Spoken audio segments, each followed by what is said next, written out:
ఎంతోమంది కుబేరులు, ఎన్నో కోట్లు ఆర్జించినటువంటి వాళ్ళు, ఎన్నో రకాల సంపదలను కూడబెట్టిన వాళ్ళు కూడా వాళ్ళ నిజ జీవితంలో సంతోషంగా లేరు, శాంతిగా లేరు. ఇది వాస్తవం. కావున మనం సంతోషంగా ఉంటూ జీవించాలి. ఇలాంటి పరిస్థితులలో కూడా మనం సంతోషంగా ఉండేటట్టుగా మన జీవన విధానం ఉండాలి. ఆ సంతోషంతో, అంటే మన జీవితంలో మనం నింపుకున్నటువంటి సంతోషంతో మనం అనేక పనులను మనం చేస్తాం. మళ్ళీ మనం పనులు చేయడానికే పుట్టలేదు, అది కూడా గమనించాలి.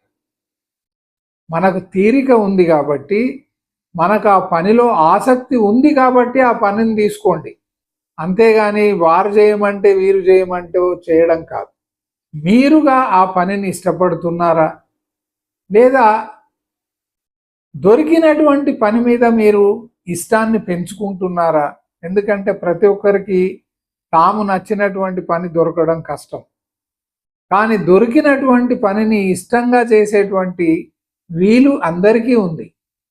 అది మనం చెప్తున్నాం. సో జీవితంలో చేసేటువంటి ప్రతి పనిని ఇష్టంగా చేయండి.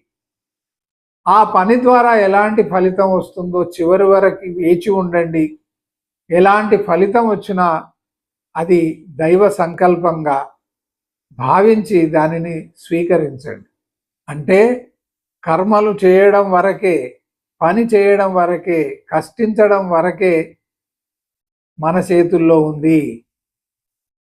ఆ ఫలితం, వచ్చినటువంటి ఫలితం మనకు సంతోషాన్ని ఇస్తుందో లేదో మనకు తెలియదు. ఆ దొరికినటువంటి సంతోషం కూడా ఎంతకాలం నిలుస్తుందో మనకు తెలియదు. జీవితంలో శాశ్వతమైనటువంటి సంతోషాన్ని ఇచ్చేటువంటి పని ఏదైనా ఉందా?